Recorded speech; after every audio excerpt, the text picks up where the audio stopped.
Bienvenue sur l'Hebdo Afrique où l'actualité africaine prend vie. Si vous aimez notre contenu, n'hésitez pas à vous abonner. Commençons sans plus attendre.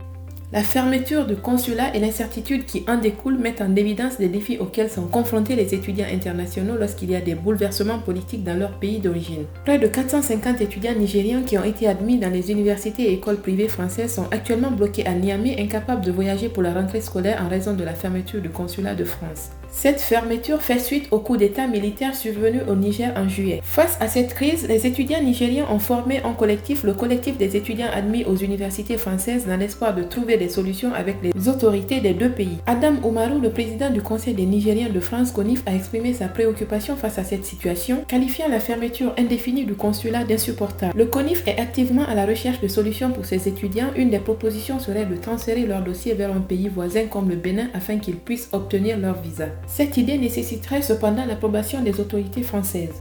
Dans le monde rapide de l'énergie, certains acteurs font preuve d'une dynamique impressionnante, surtout lorsqu'ils voient une opportunité en Afrique. Le géant italien du pétrole et du gaz, Eni, a commencé la production de pétrole et de gaz naturel dans le champ offshore Baleine en Côte d'Ivoire. Cette étape significative survient moins de 2 ans après la découverte du champ et dans un communiqué cette semaine, Eni a qualifié Baleine de plus grande découverte d'hydrocarbures dans le bassin sédimentaire ivoirien et de premier projet zéro émission sur le continent africain. La gestion de la production se fera en collaboration avec la Société nationale pétrolière de la Côte d'Ivoire, Petroci.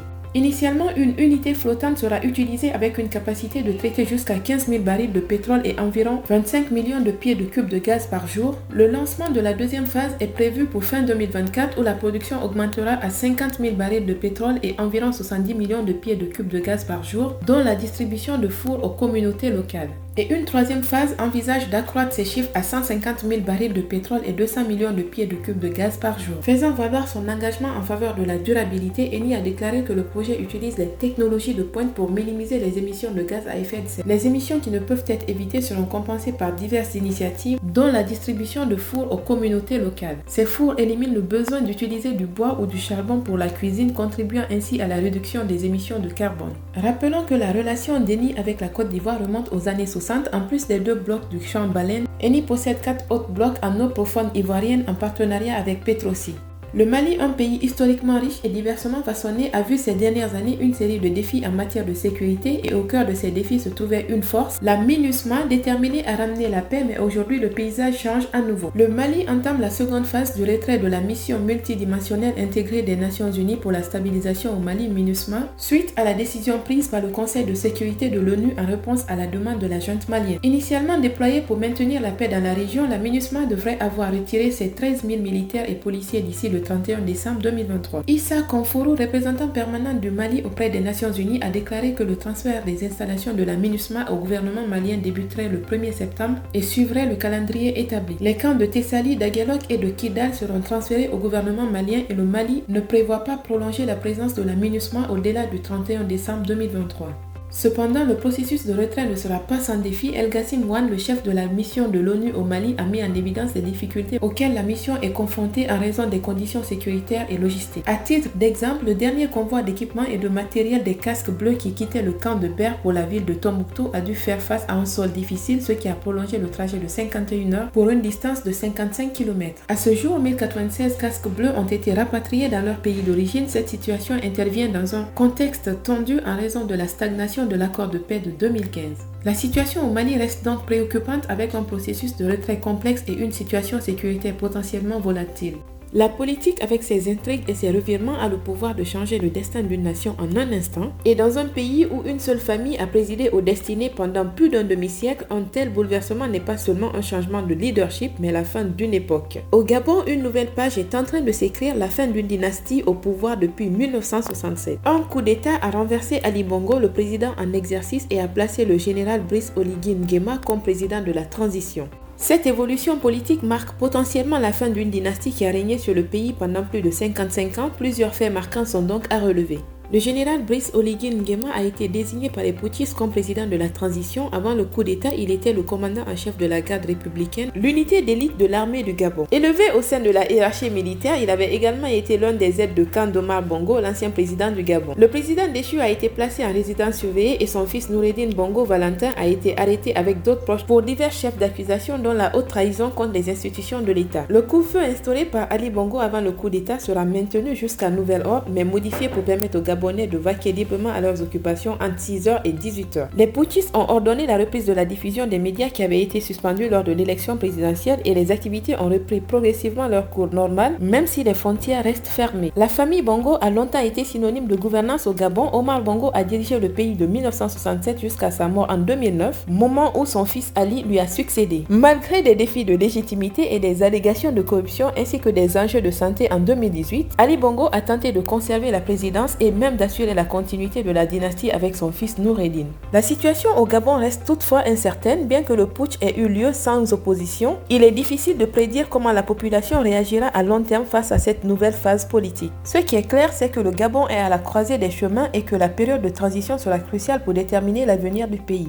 Alors que la situation au Gabon reste en suspens, elle s'inscrit dans un contexte plus large de bouleversement politique sur le continent africain. Les événements au Gabon ne sont que le dernier exemple d'une série de coups d'État qui ont secoué l'Afrique ces dernières années, révélant une instabilité politique croissante et des enjeux géopolitiques majeurs. En seulement 3 ans, l'Afrique a connu une série de coups d'État militaires qui ont renversé des régimes au pouvoir. La plupart de ces changements radicaux de leadership ont été justifiés par l'opposition à des régimes discrédités en place et l'envoi d'un message aux alliés occidentaux, en particulier à la France. Les pays concernés sont les suivants. Gabon, en août 2023, l'annonce de la réélection du président Ali Bongo pour un 3e mandat a conduit à un coup d'État. L'armée a annoncé l'annulation des résultats électoraux et la fermeture des frontières. Les inquiétudes concernant la transparence des élections étaient palpables, en particulier en l'absence d'observateurs internationaux. Niger, en juillet 2023, le président Mohamed Bazoum est renversé par un coup d'État. Avec le général Abdourahmane Tiani prenant le pouvoir, la CEDEAO envisage d'intervenir mais privilégie la voie diplomatique.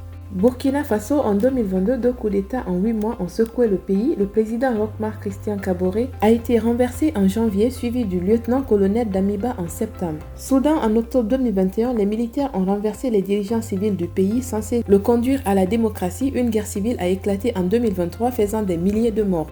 Guinée, en septembre 2021, le président Alpha Condé a été renversé par des militaires avec le colonel Mamadi Doumbouya devenant président. Le Mali, en dernier, en 2020-2021, 2 coups d'État en 9 mois ont vu le président Ibrahim Boubacar Keïta être renversé, puis son successeur et le premier ministre arrêté. Ces événements soulignent la nature instable de la politique africaine avec de nombreux pays en transition et des puissances extérieures cherchant à influencer le destin du continent. Un incendie dévastateur s'est produit dans un immeuble de 4 étages situé dans une zone défavorisée du centre économique de Johannesburg en Afrique du Sud entre la nuit du mercredi 30 et le jeudi 31 août 2023. Le bilan est d'au moins 73 morts et de nombreux blessés. Bien que l'incendie ait été maîtrisé le jeudi matin, les services de secours ont continué leurs efforts pour trouver d'éventuelles autres victimes. Les corps des victimes ont été placés dans la rue recouverts de draps et de couvertures avant d'être transportés. Le bâtiment en question est situé dans un quartier défavorisé du centre économique de Johannesburg et il semble que des habitants s'y soient installés de manière informelle, augmentant ainsi le risque de surpopulation et de pièges potentiels lors de l'incendie. Robert Mulodzi, porte-parole des services de secours, a exprimé son choc face à l'ampleur du désastre. Il a mentionné que c'était un jour tragique pour Johannesburg et qu'en plus de 20 ans de service, il n'avait jamais été témoin d'un tel incident.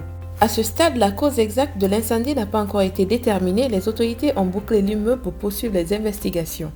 Alors que des tragédies comme celle de Johannesburg nous rappellent les défis urbains et sociaux que de nombreux pays africains doivent encore surmonter, d'autres parties du continent montrent des signes encourageants de progrès et d'innovation. En particulier, certains pays cherchent à repenser leur infrastructure et leur environnement pour un avenir plus durable. Le gouvernement kenyan, dans sa quête de solutions innovantes pour réduire les émissions de carbone, intensifie son action vers la mobilité électrique. Avec l'arrivée de géants tels qu'Uber et de la start-up africaine Spiro sur le marché des mototaxis électriques, le Kenya semble prêt à transformer son paysage de transport urbain. Le président kenyan William Ruto, lors du lancement du programme e-mobility à Mombasa, a déclaré que l'adoption de la mobilité électrique est au cœur des efforts pour faire face aux défis de la pollution, de la santé et des coûts du carburant. Le pays ambitionne que 5% des véhicules immatriculés soient électriques d'ici 2030, un bond significatif par rapport aux moins de 1% actuels. En effet, le Kenya est un marché florissant des mototaxis avec près de 2 millions de ces véhicules sillonnant les routes. Piro, ayant déjà une empreinte au Bénin et au Togo, envisage de lancer 1 million de véhicules électriques au Kenya et d'établir 3000 stations de recharge dans le pays. Cependant, la start-up n'a pas encore dévoilé le calendrier de ses initiatives.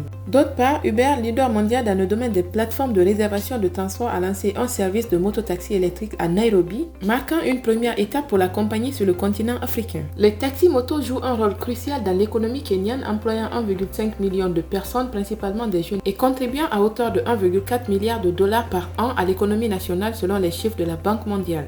Alors que le Kenya se prépare à accueillir le premier sommet africain sur le climat à Nairobi, ses initiatives dans le secteur des transports démontrent sa détermination à jouer un rôle de leader dans la lutte contre le changement climatique en Afrique. Chaque semaine, c'est un privilège de partager avec vous les histoires qui façonnent notre continent. Merci d'avoir été là, prenez soin de vous et à très bientôt pour une autre édition.